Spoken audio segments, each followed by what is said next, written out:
All right. Well, good afternoon, everybody. And we've got a wonderful surprise for everybody today. We actually have a guest in the room. And who do we have, Kay? Well, today we're joined by Deborah Mott, who, among other things, ran the successful e-commerce store Zakkia. Oh, Zakkia. She's here to share her experience of running an online retail business. Deborah, welcome. Yeah, welcome. Thanks, Crystal and Kay, for having me. Thank you. Okay. I need to. So welcome, Deb. Lovely to have you in the studio. And this is our first interview. So enjoy the ride. Yeah, thank you. Thanks so much. So, Deb, tell us a story of how you got started. So, yeah, as they said, my name's Deborah Mott and I'm an entrepreneur, and I've spent much of my career building and growing businesses. One of those businesses was Zakkia Homewares. It's a design-led homewares brand. We supplied retailers across Australia and New Zealand, and we were online, of course, as well. We specialised in a unique handicraft product sourced from artisans and manufacturers around the world, mainly India and Vietnam. Mm-hmm. And we focused on the quality and the craftsmanship and the timeless design. Oh, wow. So how did you get into that, Deb? I actually bought the business. I didn't start it. I bought the business from a lady who started the business.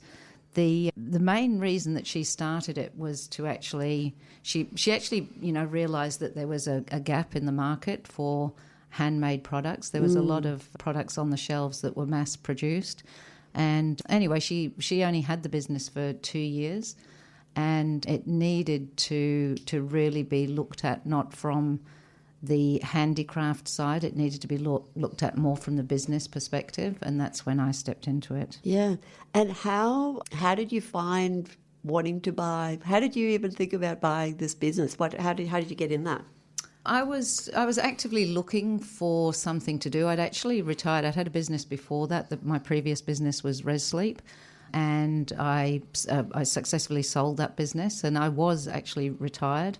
But I was too young to retire and too entrepreneurial to actually sit and do the retirement thing. And that's when I started to actively look for a business. And this particular opportunity popped up amongst others, but this one inspired me because I do have a creative flair. So it was something as well that inspired me to continue with the business and to look at it and to see what could be done with it. Yeah.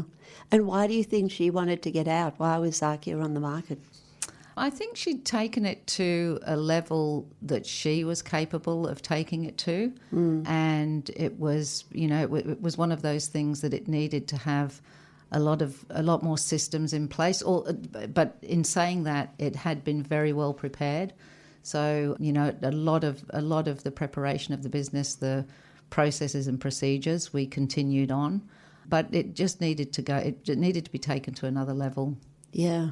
So like you saw an opportunity and then you got into it. Yeah, I saw that opportunity. And as well, like I said, it actually sparked my interest because of the interest in the creative side of it. It was very, very fulfilling having a business with, sourcing products from artisans around the world. It's very, very rewarding. They were beautiful products too. Oh, they are. I've got some myself. Yeah. I think all our kitchens have a little bit of them in. Yes.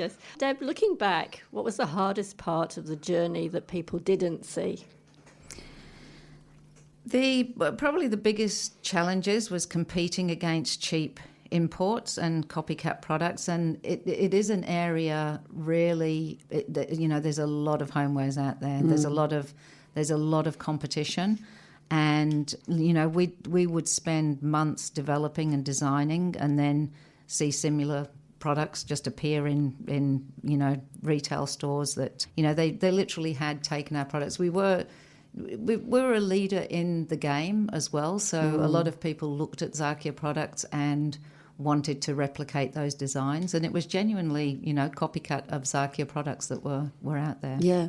And can you just describe what your favourite product was that you had? Because I know you designed them as well, didn't you? So Yeah. what was your favourite product? Yeah, I think towards the sort of the latter part of the business, it was the products that I actually designed myself that I got a lot more. The Isbar range, which was plates, it was actually based on the name. I liked actually choosing the names as well for the products, and Isbar, because of the Swedish heritage, the actual Isbar came from the Isbar chicken, which is believe it or not, this is a true story. It's the Isbar chicken, and it actually lays a blue coloured egg, and it's the only chicken that actually lays that particular colour blue. Yeah, right. And so then I thought, well, the Isbar, I wanted 3 colours, so I used the actual egg. So we had the yolk of the egg, which was a beautiful, deep orangey colour, and then the outside shell. And then the white was, sort of an off-white colour of the... Yeah, and I kept that very simple as well, just doing... It was actually... And we advertised it as well as a plate, a bowl, and a small plate, a dinner plate, a side plate, and a bowl, and that was it. That was the...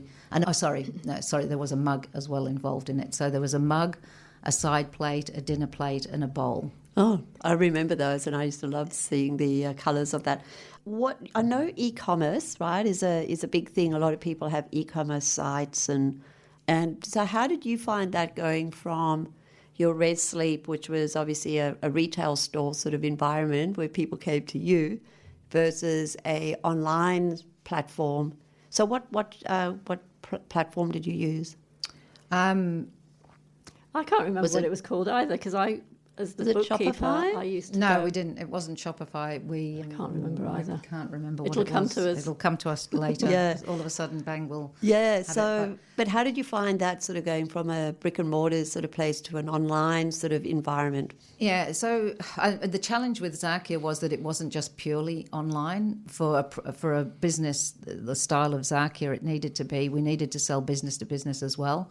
So the challenge was to actually be online but not be competing with your bricks and mortar, and that was the biggest challenge. I didn't realise that was going to be as big a challenge, because you were limited as to what you could actually do online, because if you moved the wrong direction, you upset your whole network. And we had a massive network. We had the network that was around Australia and New Zealand, so, and some overseas as well. Like we had a couple of overseas suppliers. We had one in Singapore and one even Was We the sold US, to the remember? US as well, I think. Texas? We had something that we had a distributor over there in the US as well. So it was, that was the challenge as well, was, not so much the online. The online side of it was relatively easy. If it had been an online store predominantly, it probably would have changed things a little bit. But we did the design, the manufacture, and sold business to business, and had the online presence. And we needed to have the online presence to do the marketing. So that marketing was, and trying to actually balance that and get our retail stores to actually understand that we needed to do the advertising for their benefit as well. So, but they were also, as soon as everything changed and everybody was online, they were creating online stores as well. So it was, that's the challenging side. And Deb, what mistake taught you the most about the business? Probably trying to do, probably trying to do a lot myself. That was difficult, because it was small business, very small to start with, and trying to actually trust the right people to do the right thing. And that's what I learned a lot, which I think in every small business, the staff is, it's sad to say, staff is, one of the problems that needs to, you need to actually be really careful as to who you employ and what their expectations are, because their expectations change dramatically, very quickly as well. And what was so difficult about it, Deb, running a whole small business? I think it was, you're definitely on 24/7, and it's not only the business itself. It's thinking about the design, the manufacturing, and there was a part of me that I was doing I was doing the design and trying to actually coordinate the manufacturing as well. So it's it's the same as I don't think there's any business that doesn't come with a lot of work, especially when you're starting out. Work There's and a bit lot of pressure. Yep. Yeah. And how did you manage that pressure, as you were saying, with your day-to-day stuff? How did you manage that?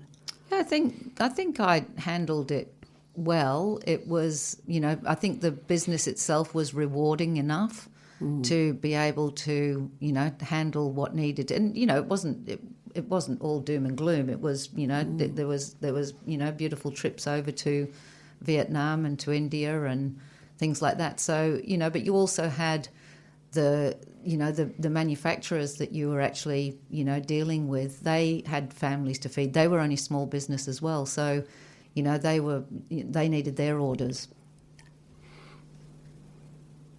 Where did you distribute the goods from? I think you had at one point warehouses in.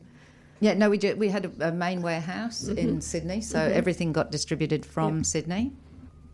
Yeah, great. Yeah. So other than even if we did anything overseas, we shipped the product overseas. So there was that was the big thing with Zakkia, is that it was a corporation. Every department that you can think of that's in any corporate business, there was that department in Zakkia as well. So it was a big operation. It was a big operation. And was there a moment that changed everything for you or your business?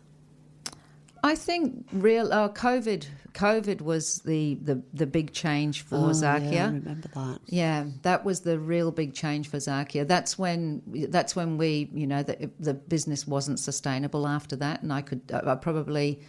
There's probably a lot of people that hang on and don't realise when I probably could have kept on building that business when I say building it, COVID did, destroy it dramatically.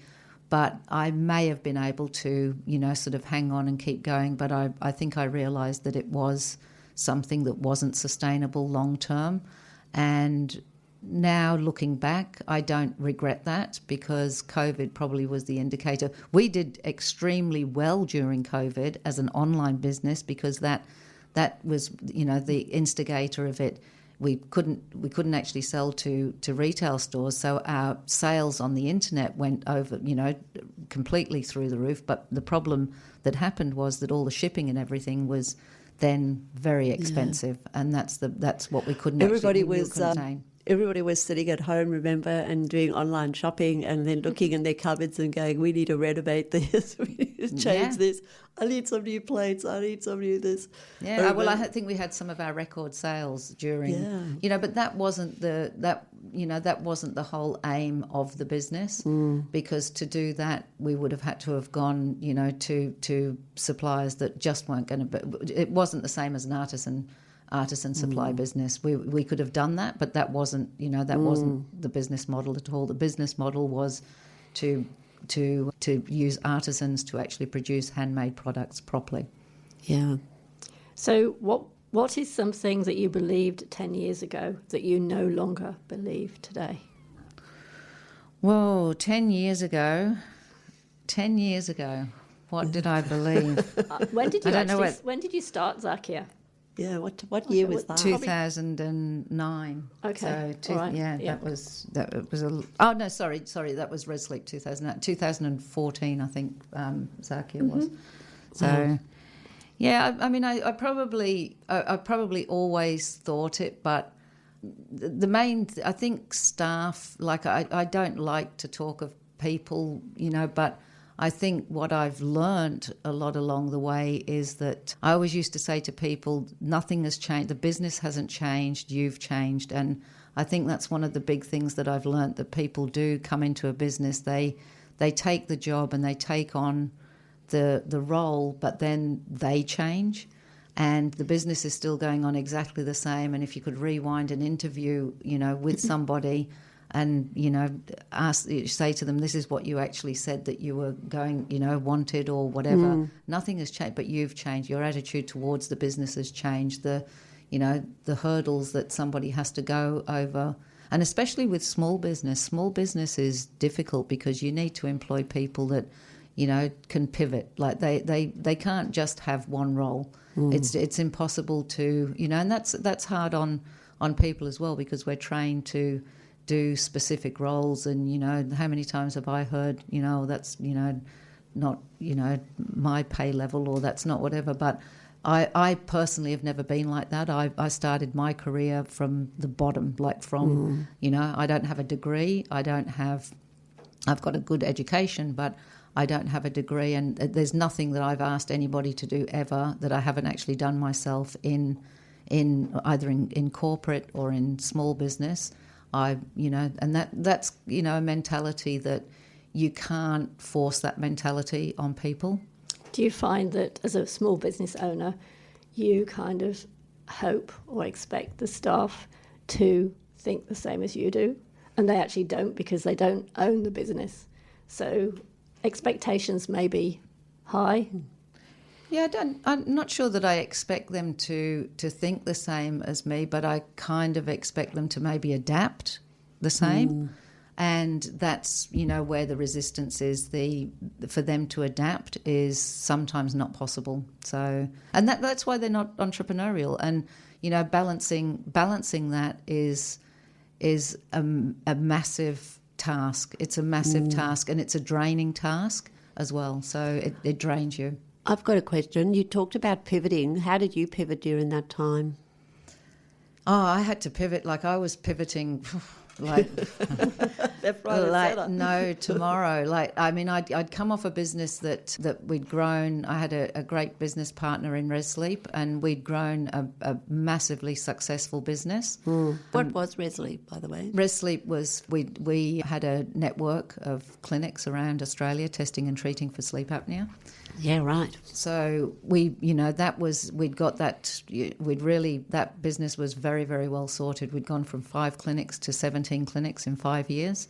So the comparison of what I went to with Zakkia was, it was completely different. It was really and I started with staff that they weren't happy with the previous owner, and that was disgruntled as well. And when I say not happy, I think they were happy when they were working with her, but they weren't happy that they weren't involved in the fact that she was selling the business. So we had unhappy people straight away, and that was very difficult to deal with when it's a small business. Very, very difficult, and many people had probably How did you agreed. handle that?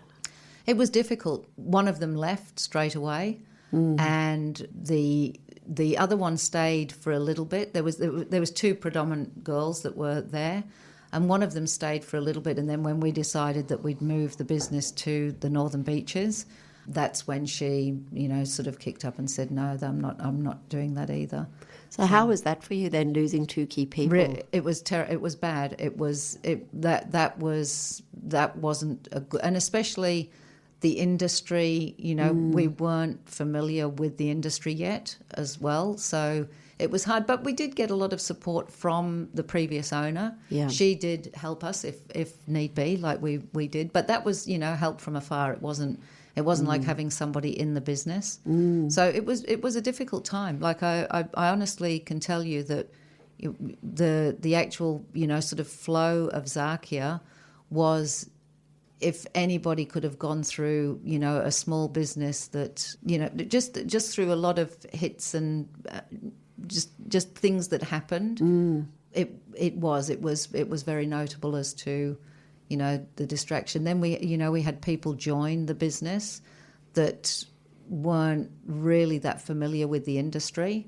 And it's a very, very niche industry. The homewares industry is, it's very niche, and it's very creative, and it's a different mindset of people as well. Creatives are a completely different mindset. So that's, dealing with that as well. The personality types is beautiful, beautiful people, but it's not the same as dealing with, say, people in the medical industry. It's just it's quite a change, isn't it, from the two different. Completely different. Yeah, so you would have enjoyed the change. Was that something that attracted you to buying this Zakkia? Yeah, I like the change. Like I actually embraced it. I got on well with a lot of people through the industry, and it was more of getting to know them and getting to, sort of work the way that they worked. And I've, made a lot of friends in the industry. So yeah.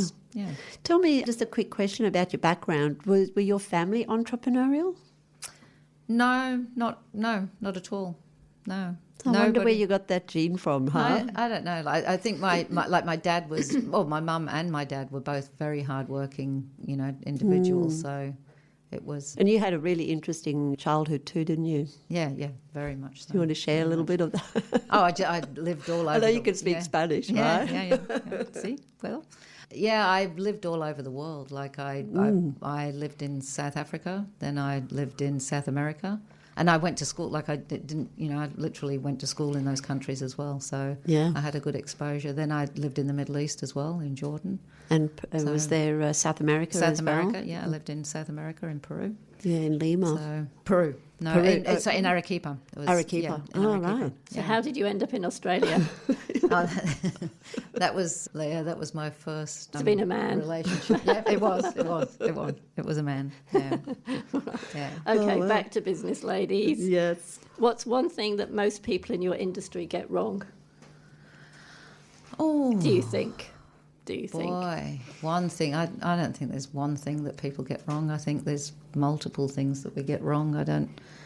I think, sort of maybe, like it is hard to, balance the books. That's the main thing, looking at the costs. Like it's all right having, these great sales and designing things and having a warehouse full of product, but it's the cost side of it. And I think a lot of people underestimate where their costs are coming from, right? Yeah, that's a tricky one, isn't it? And swapping industries as well to, knowing the medical industry and then going into a homewares, e-commerce sort of environment would have been quite different. Oh, for sure. And also we had to, we bought product in US dollars, and, that's not the same as, when we had our product that we bought for, that made a big difference as well, that you're watching that dollar fluctuate all the time, and that has an impact. Like it has a massive impact on business. Massive.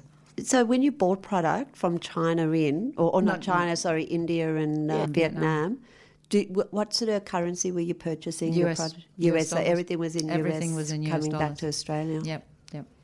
Yeah, so you'd have to watch that currency all the time. All the time, yeah. It was, and we didn't have the finesse of buying US dollars up front and things like that, which we probably should have done. Like there's lessons to be learnt with that, and a good understanding. That's the good thing. You need a good accountant, good bookkeeper in business. So what product did you use to manage all that money sort of stuff? How did you you were purchasing, did you go through like a forward freighter person, or how did you manage that? Yeah, we did. We had a freight forwarder that we had, good relationships with, and a good account. We were a good account for them.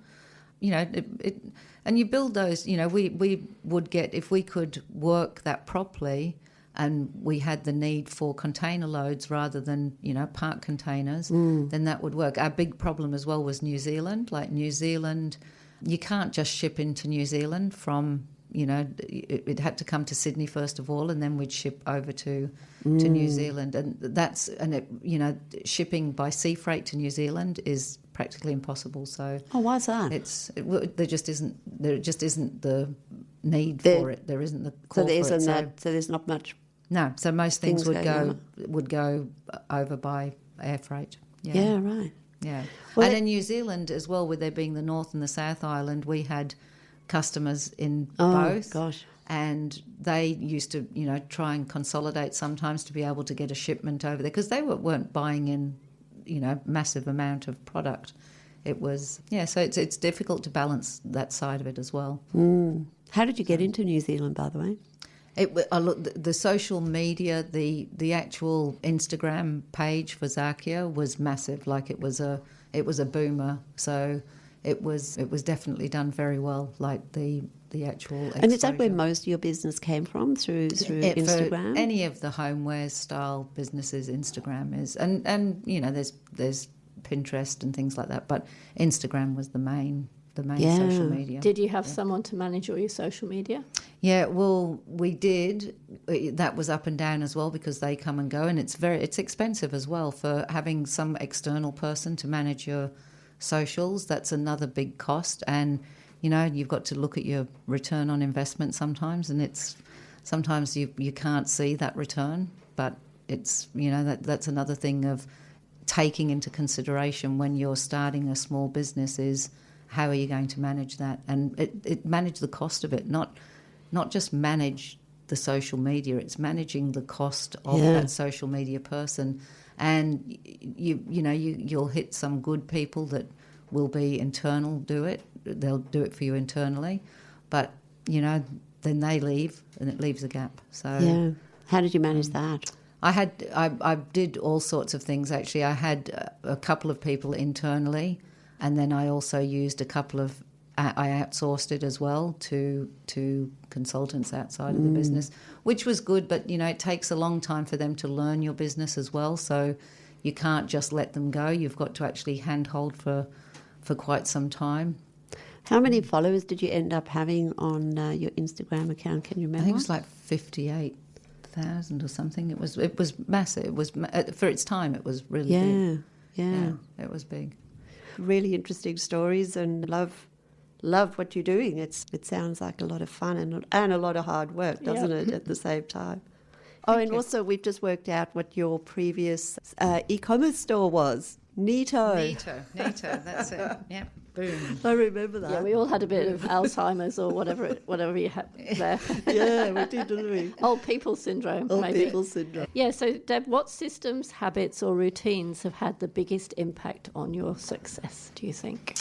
Good question. Yeah, it is a good question. Look, I thrive on systems, so I've got this ability that I can walk into any business and I can sort of work out what needs to be done. I don't go changing it, you know, straight away, but I can work out what needs to be done. But it's not just within the business. It's probably, you know, sort of a lot to do with what you do outside of the business when you've got a small business to keep your head straight as well. And I did a lot of running when I had Zakkia, and that really helped. And I always used to say that, you know, I'd save things during the day and I'd put it into my running filing cabinet. And then when I was used to run, just sorry to interrupt, you used to run from Bilgola to Warriewood. Did I remember that right? I ran. I did a couple of half marathons. I did a lot. Like before you used to get to work. Yeah, it was. Yeah, I did a lot of running. Like it was a lot of run. I was very, very fit. Like when I look back at photos, I was very fit, which I hope I can get to again. You have to be fit living in Bilgola Plateau at the top of the hill, because when you go anywhere,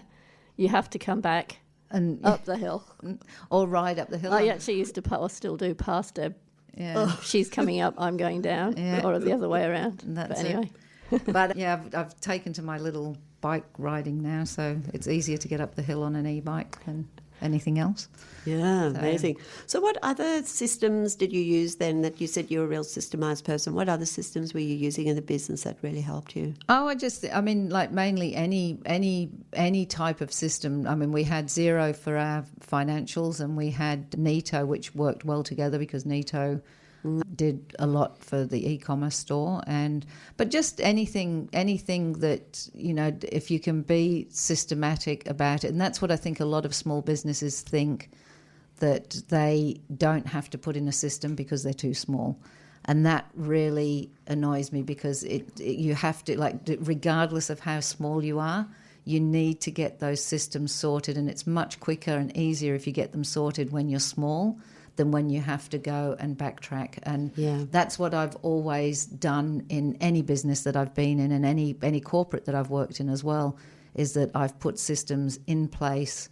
I have an awful memory, like a really bad memory, and I think that is probably why I do it, so that I can actually just, you know, it compensates for my memory as well, but just things have to flow as well. And also, you know, there's a lot of people, so many people that never question why they're doing something. Yeah. And that, I always question, every time I've started a job from when I was very young, I would always, sort of take note of what people were actually asking me to do, and I'd do it in that way, but I would always then ask as well, sort of why I'm in my own head. I'd be asking, why am I doing that? There must be a better way of doing it. And that's what I would always go. And that's what I challenge everybody is, and any team that I've led, any staff that have worked for me, they'll know that I will say to them, if you can think of a better way of doing this, don't worry, we've got in place what is actually already working.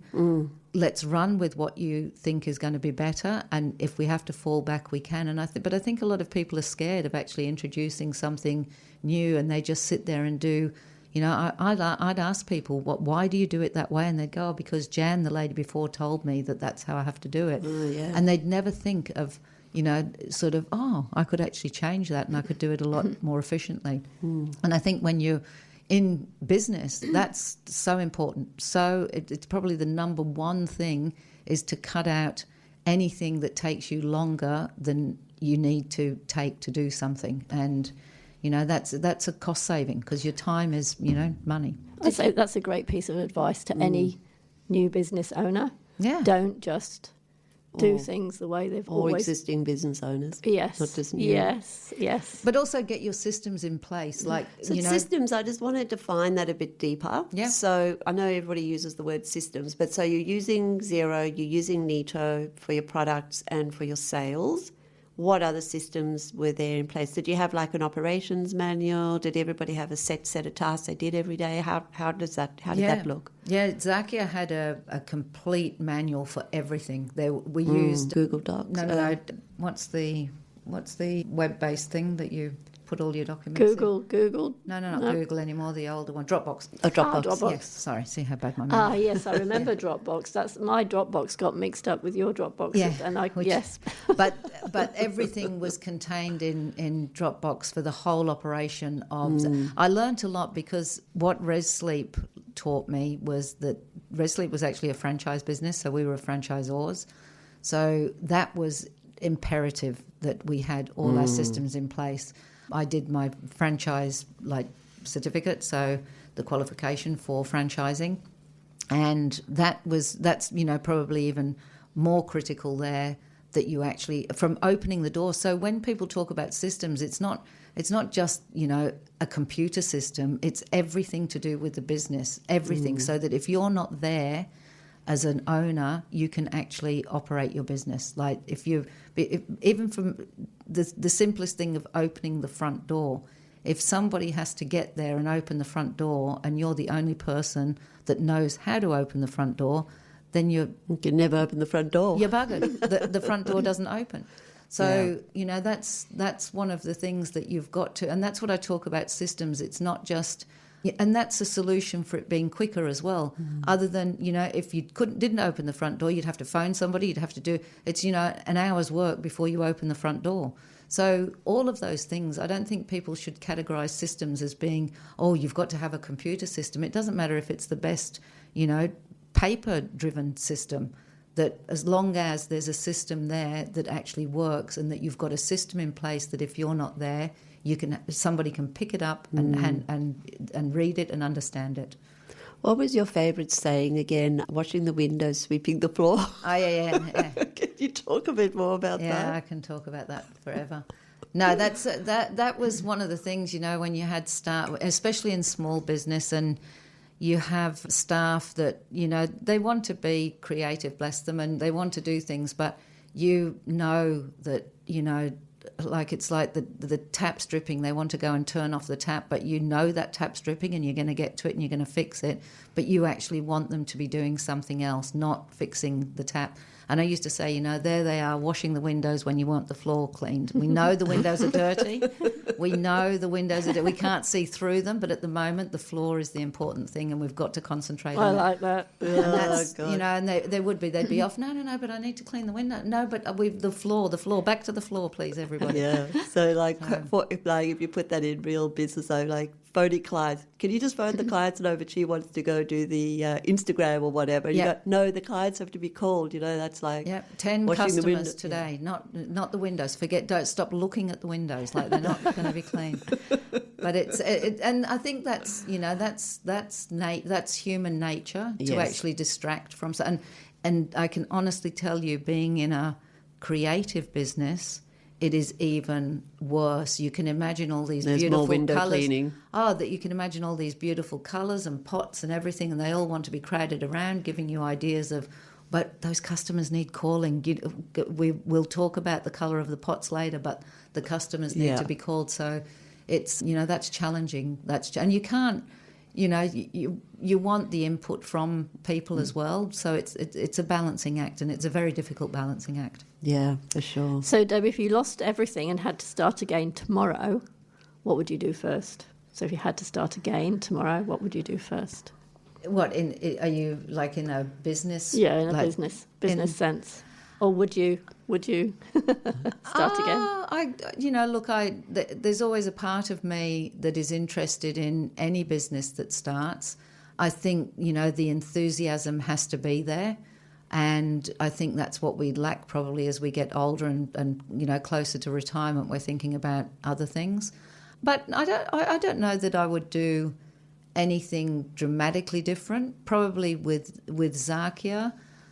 I loved that business. I loved it. I loved the concept of it. I loved everything about it. It just wasn't a sustainable business at the time. It may, to tell you that the business is still there, and maybe one day it'll pop back up again. The business isn't gone. I still have a really good relationship with all of the suppliers. So I could, at the drop of a hat, I could actually bring the business back to life.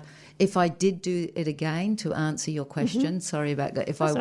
Now thinking about it, I probably would just keep it to being an online business, but that's easier said than done. You mean to like B2C type of thing, business to customers? Yeah, just purely online, like purely to have it online to, the issue there is the exposure of the product. You've got to expose the product somehow, and if you're purely online, it might be one little retail shop. That again is another issue because you're a one little retail shop in one, suburb that you want to expand bigger than that. So it's a big balancing act. And now you've got places like Kmart that have just opened a massive. What's it called? K Home.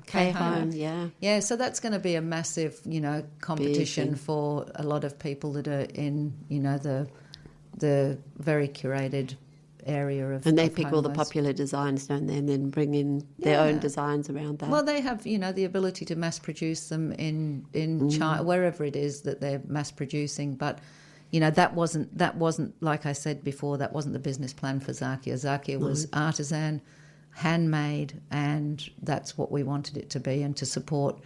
I used to get a kick out of when we went to trade fairs.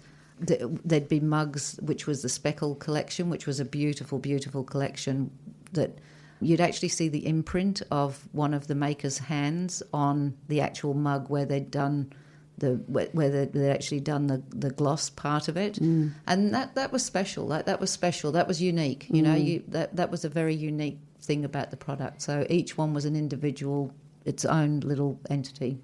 Yeah, I remember that. And I remember those big goblet glasses as well. Yeah, they were like, a lot of them were all imperfect, but I love that about them as well. Yeah, so I've got some of the speckled. I've got a speckled plate. Oh yeah, I've got beautiful. a speckled little jar as well with a little top. Yeah, that I put my jewellery in. And people don't appreciate what goes into that, particularly the speckle range that was there. That's reactive glaze, and you can lose an entire kiln just from one piece being in the wrong spot.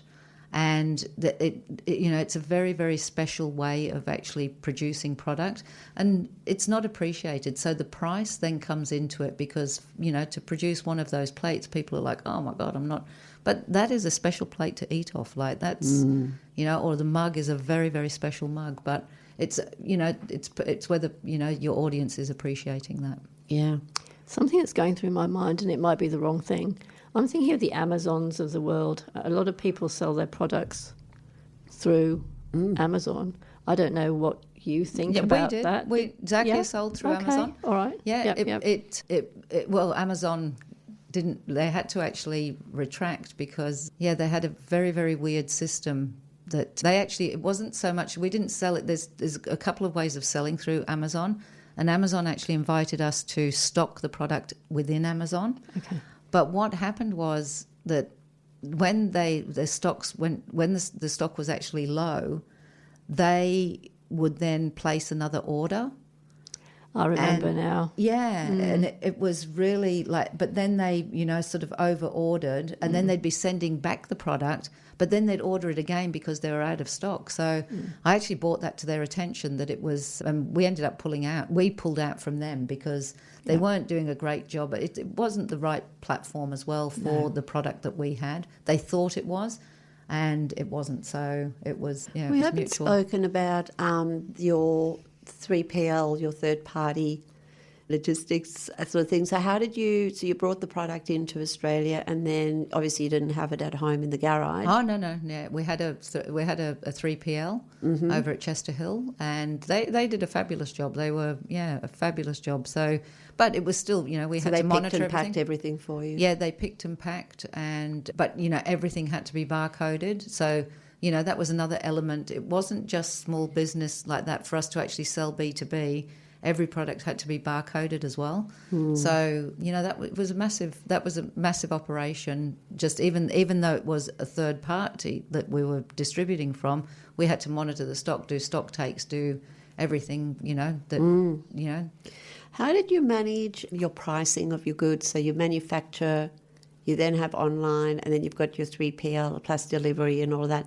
How did you work out your pricing? Well, you have to, like when that's the problem that some people have, is that if you've got to actually set your retail price, because if you don't have a retail price set high enough, then you can't sell wholesale.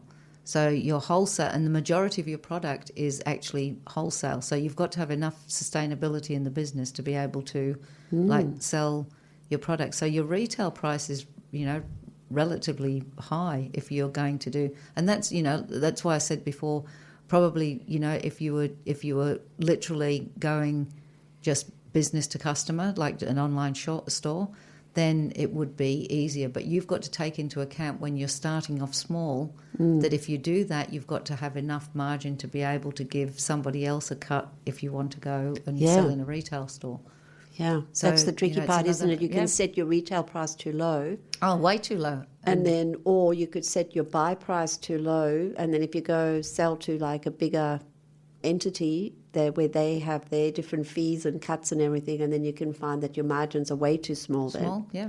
Well, some people can never do it because they've set their retail, their prices. There's nothing So in it. instead of setting your cost price higher, you're setting your retail price higher. You Is have that to what you're set your saying? retail price high, and then that sometimes that retail price is out of people's reach. But you've got to, if you want to sell online as well, you've got to have a retail price. Yeah. And then how did you manage, like obviously for certain customers you'd offer discounts as well. How did you manage that?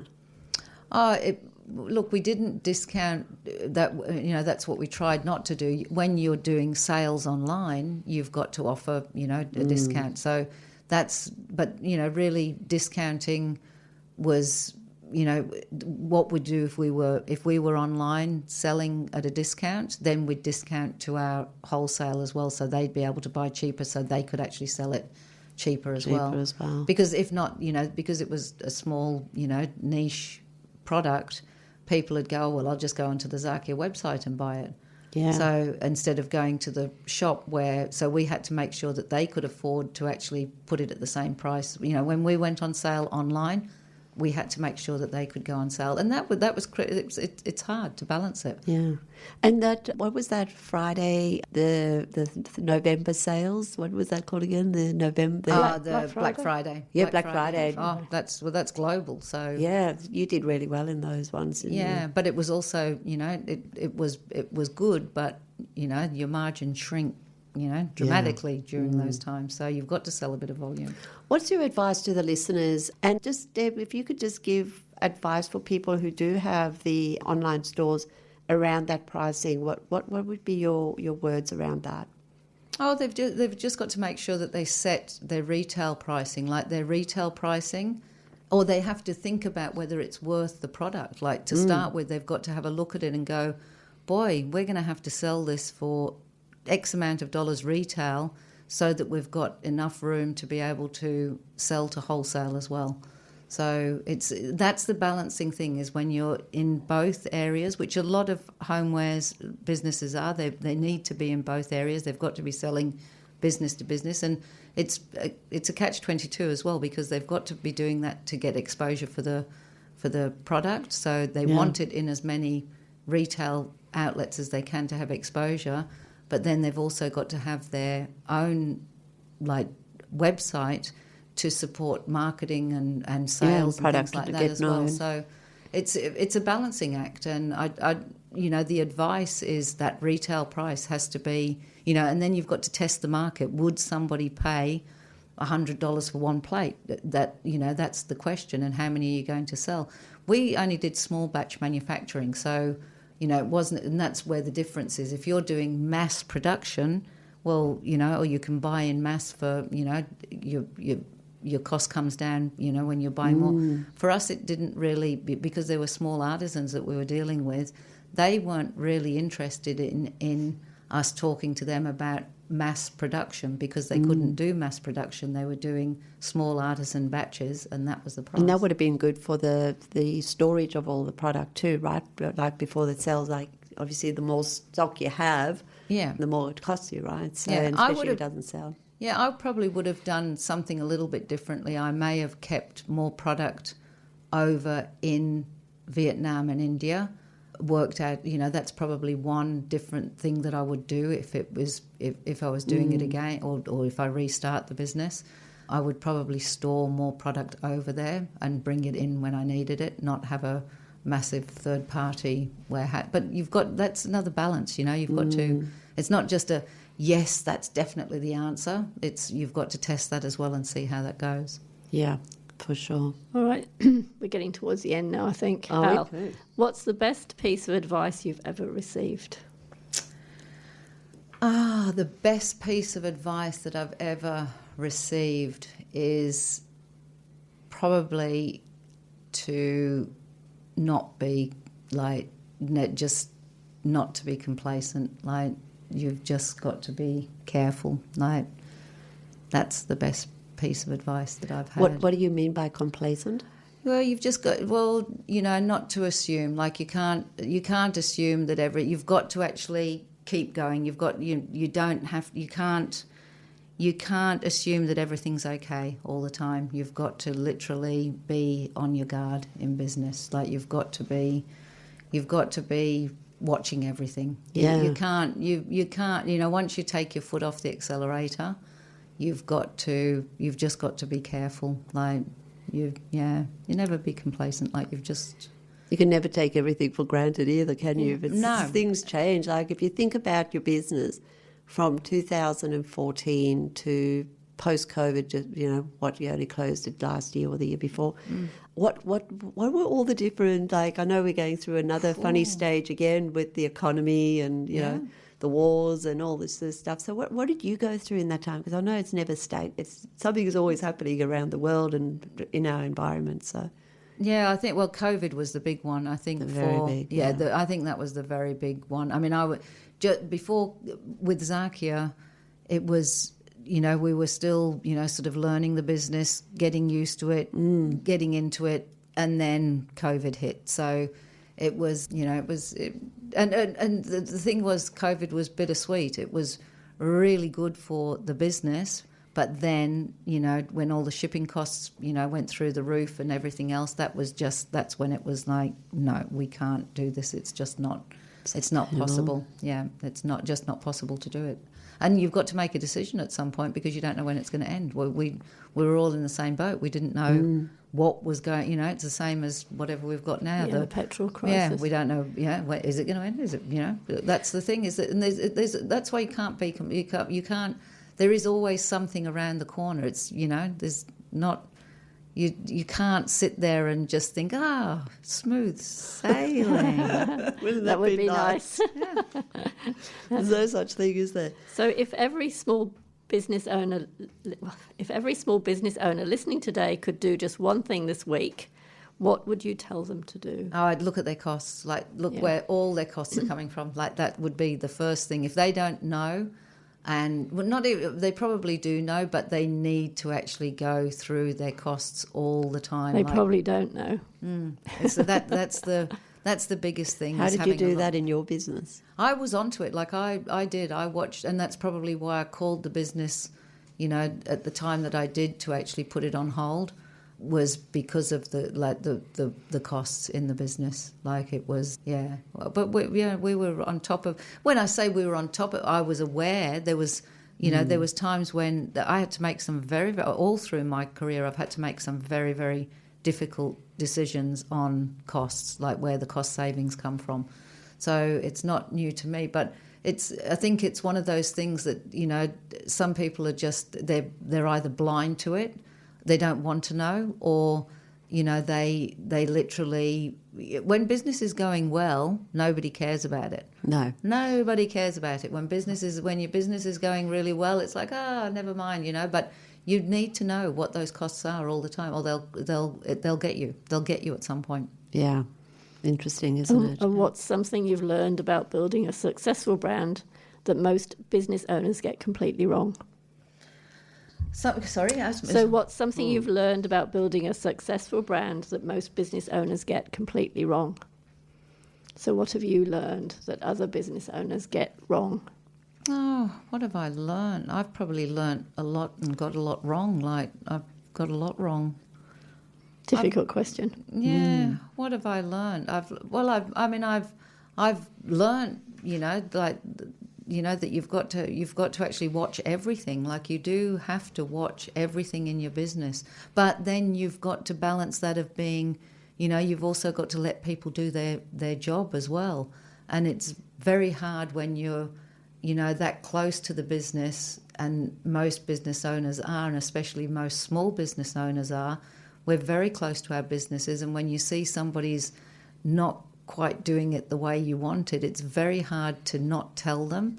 But then, what if you left them, and what if it was great? It's all the what ifs, and that's, probably I probably learned a lot of, sort of self-managing my, sort of control, like, not being over-controlling in the business as well. But it's hard. Like, it's not an easy thing, and it's not, you kind of do it and go, today I'm not going to be in control, and something happens. Something happens, and then you go, oh boy, I better get back in control again. Did you ever have to deal with difficult customers? Always. Oh gosh. Yeah. How did you deal with them? I don't mind dealing with difficult customers. I think it's just it's also a reward for the bit. I always think of it that if you're dealing with a difficult customer, you're actually talking to them about your business, and it's an opportunity, and dealing with them and handling it. And I've dealt with many over my career in corporate and everywhere.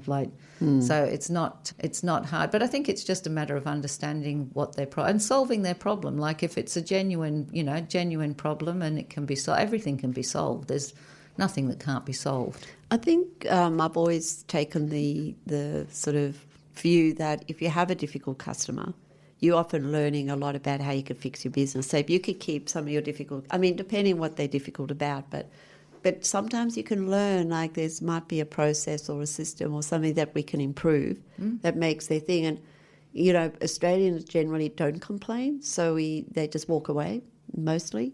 And so you don't often get that opportunity to fix I just had a client walk away from one of her suppliers because she sent a note asking for something, and they took 2 weeks to get back to her.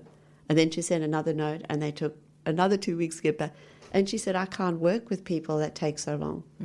And she took her business elsewhere. And I said, did you ever have that conversation with anybody? And she said, no, I just took it away. It was just annoying. And I just thought, they probably could have spoken to somebody and given them the opportunity to fix that. There could have been a whole raft of reasons why. But it's interesting that if people do take the time to complain, it's often a gift that we should listen to, because people don't always complain. They just walk away. And then you go, what did I do wrong? So you don't often learn from that. So, or you could ask them, I used to I'll always thank somebody if they bring a complaint, because it's as important as selling something. Fixing problems is part of business. Like that's what we're there. That's what we're there to work for, is to fix problems most of the time. And to keep your business going really well. Yeah. Yeah, fantastic. Deb, how did you manage, one of the last things, how did you manage your work-life balance? That's always a big one for small business owners. Yeah, I've always been good at that. Like I make time. I think as well, my husband is, I think he understands it very, very well. And so he would make sure that things were booked as well in advance, so that we did have a good, and all through both businesses that I've had a really, really good work-life balance. So how did you work that out? I think it's, I love working. That's the other side of it, is that sometimes, work has also been, my hobby. So that's hard for a lot of people to actually understand, because sometimes you actually enjoy working. So it's not, what is work-life balance? For some people, it's, I like to get things cleared up and, then I can relax as well. So it depends on what people's definition is of work-life balance. If it's, making sure that you go on 10 holidays a year, well, that's different than, making sure your brain's nice and clear, that you've got everything organised in your work side and that you go on one holiday a year. So I think it just, as long as I got in my runs and my fitness and, that side of it, then I would be, and I made time for that. And I think you have to make time for that. But that's discipline as well. It's not just, it's like washing the windows when the floor needs cleaning. Some people prefer to be sitting down at the desk going, oh, but I'm working, rather than going, and it's an excuse. So, some people complain about work-life balance, but are they really complaining about work-life balance, or are they doing really what they want to do? So is it an attitude, do you think? Well, maybe. It needs a discussion. And also, like I said, it is very different. Some people's idea of work life is not the same as somebody else's. I actually love working. I love working. I love business. I love talking about business. I like being in business, and I like the business activity. I think it's it sounds weird, but I think it's actually quite fun. I don't think it's weird. I think Crystal and I can totally agree, or I certainly can totally agree with that. Yeah. I enjoy working. I do too. And it's so there's a social side to it. There's a lot that you miss when you're in, I've been through a corporate career as well as, having, my businesses as well. And, there's the social aspect to working. So it's... Yeah. Yeah, I don't think everybody should look at work as being the biggest drag. That's what we're on the planet to do. We're built to work, aren't we? We are. Nothing's going to happen but if we don't. If you enjoy what you do and you get a buzz out of it, and it gives you, I guess, it gives you, something to do, I guess, and something to look forward to, and your brain's getting used, and you're solving things and working things out. I think there's a new thing that people get their birthday off for. I think a lot of people used to love going to work on their birthday and getting a cake. And no, I didn't like the cake. Sorry, no. Oh, we could choose the Didn't cake. like the cake or the singing happy birthday bit. Yeah, but some people do. That's the difference. Is that some people, you go home to the cat and the cat doesn't sing to you. you take most of the cake home for the kids, and I agree. It's that team and working towards common goals as well, and achieving things and stuff can be very exciting.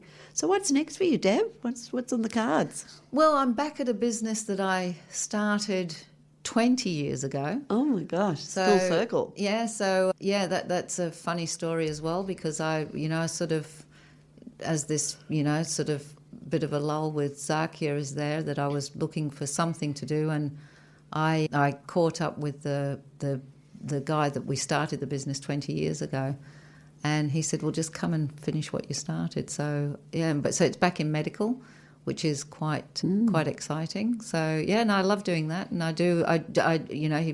he treats as if I'm still in business with him, but I do, all the things that nobody else wants to do, which I just love doing. So, there's nothing that I really won't do. And I want to see that business succeed as well, because it's, that the medical industry is a very, very difficult industry as well. And talk about pricing, that's another story. Oh, it's a whole thing, isn't it? Yeah. And it's a difficult industry. It's a hard industry. It's a busy industry. It's a big industry too, isn't it? And well, he's small business in, sort of we're one of the very small players, but he's kept that business going for 20 years. And is he a specialist or something? Or? No. He's a biomechanical engineer, and he does a lot of design of products as well. But he likes to work with doctors to do design of products. Yeah, right. So it's a nice. That's Horton Medical, so it's a nice. Yeah. It's a great area to be in. Like that's that medical space. You really are. Solving problems, like big problems as well. Yeah. And he does a lot of working like with doctors. So he'll go, because these doctors all need, something. Like there's, some little bit of something that you wouldn't even really think, oh my goodness, what is that? You look at some of these products and you think, what on earth is that for? And this is to make surgeries easier. And just to make and it's crazy. It's like a workshop, like it literally is. There's metal bars and silicon things and stuff that gets put together for lifting uteruses and goodness knows what else. So it's exciting. Yeah, it's exciting the way that, and his business is a little bit different as well because he does the manufacturing. So it's like a lot of the medical device products are.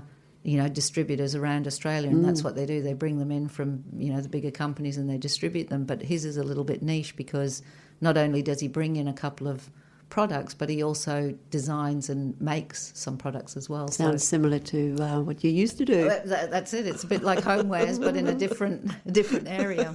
Yeah. Well, as we bring this plane into land, Kay, any final thoughts from you?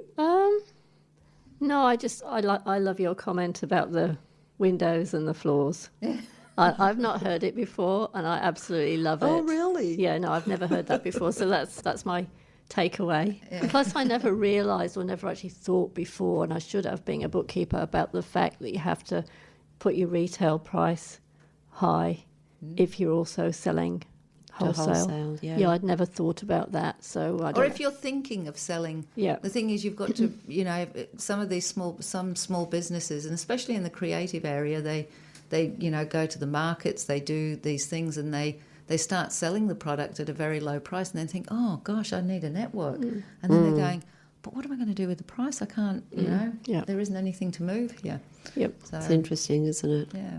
Yeah, they got to start off thinking big rather than start off thinking small. And with their systems, like this is my advice to anybody with their systems and their pricing, they've got to think big. So if they think, oh, we don't need a computer system, we don't need a system for that, we're too small, they're wrong. They need to have, their business cards organised, their opening of the door, whatever it is, like everything that they do day to day, they need to document it, however they want to document it, wherever they want to document it, and have a proper system that they add to all the time, because one day they're going to have to start from scratch, and doing it on a massive level is much harder than actually starting off and just building on it and putting it into place. So it's really good words. And I think my takeout is different pricing, but also I've loved how you've had a very different and varied career. And I love the fact that you love business and that you've got a great joy out of everything that you've done, So I think that's like a great legacy, isn't it, really? Yeah. And also, going back and working for somebody is, something that so many people said to me, oh, you won't be able to do that, you won't be able to work for... But I can, I'm more than happy to work for Horton now. I'm not sure I can do that, but anyway. And you've been listening to Small Business Sorted. Thanks, Deb. We really enjoyed chatting with you. And hopefully we'll get you back again, right? There's plenty to talk about, I think. Yeah, thank you. It's been fun. Yeah.